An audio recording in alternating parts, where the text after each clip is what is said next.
안녕하세요. 상식이 돈이 되는 지식스쿨 크리스티입니다. 조선인을 차별하지 않고 귀여워했다. 일본 나가사키의 하시마 섬엔 이런 내용이 전시되어 있습니다. 일제감정기에 조선인 강제노역이 이뤄진 곳은 섬 모양이 군함을 닮았다고 해서 우리에겐 군함도로 더 알려져 있어요. 일본은 2015년 군함도를 세계유산에 등재했습니다. 하지만 피해국인 한국과 중국은 물론이고 미국마저도 전쟁 포로를 노예로 부린 역사를 인정해야 된다며 등재를 반대했습니다. 그래서 일본은 회원국들 앞에서 본인 의사에 반한 강제노역을 인정하고 희생자를 기리는 조치를 하겠다고 약속했습니다. 1940년대 일부 시설에 많은 한국인 등이 자기 의사에 반해 동원돼 가혹한 환경에서 강제로 노역했다.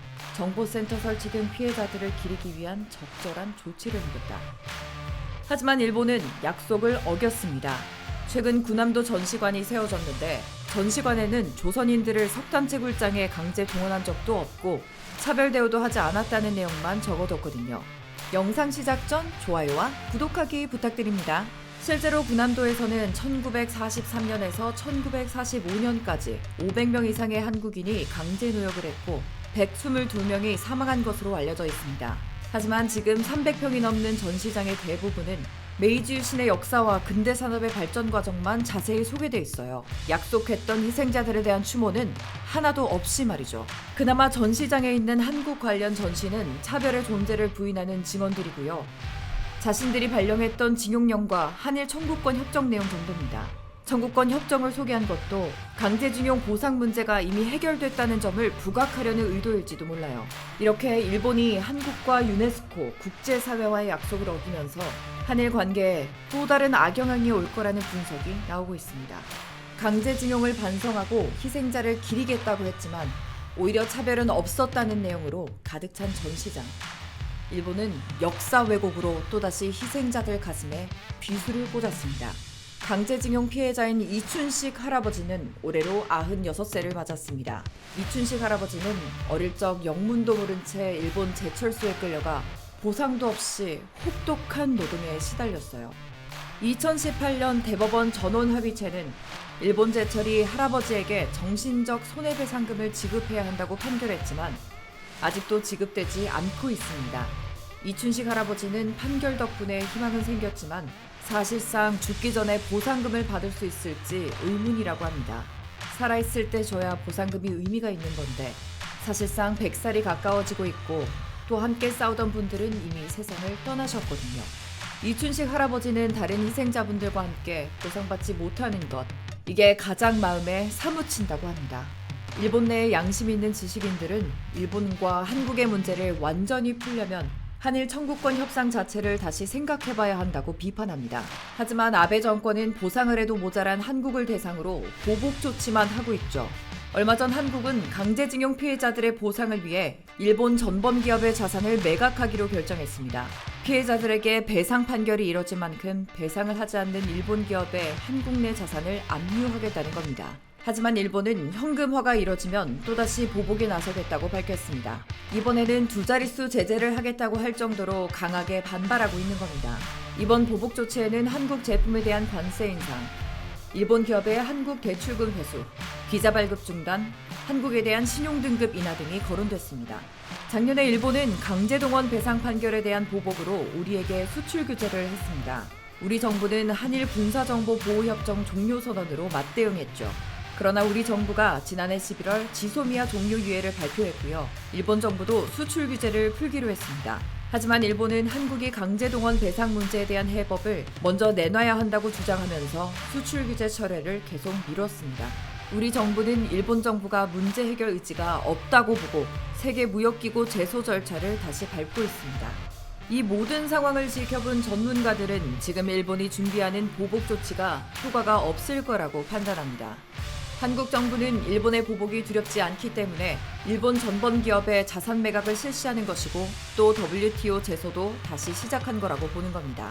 그동안 했던 경제 제재가 사실 실효성이 없었다는 겁니다. 게다가 이번 아베 총리의 지지율도 크게 떨어져서 실제로 일본 정부가 행동에 옮길 수 있을지도 의문이라고 하네요. 그럼에도 여전히 아베를 포함한 일본의 극우 세력들은 과거 전범국 시절의 일본처럼 막무가내식으로 나옵니다. 이번에도 사법부 판결에 한국 정부가 판단을 잘 하라고 하는데 정부가 사법부의 판단을 뒤집을 수 없고 무슨 판단을 하라는 건지 모르겠습니다. 민주주의 국가에서 사법부의 판단에 행정부가 개입할 수 없다는 건 초등학생도 아는 사실인데 말이죠. 한국을 상대로 무작정 우기고 협박만 하는 일본.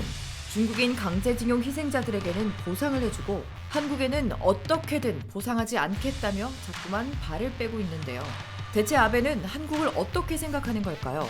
한국에 대한 우월 의식이 있어서 우리를 아직도 식민지 시절의 한국으로 생각하는 걸까요?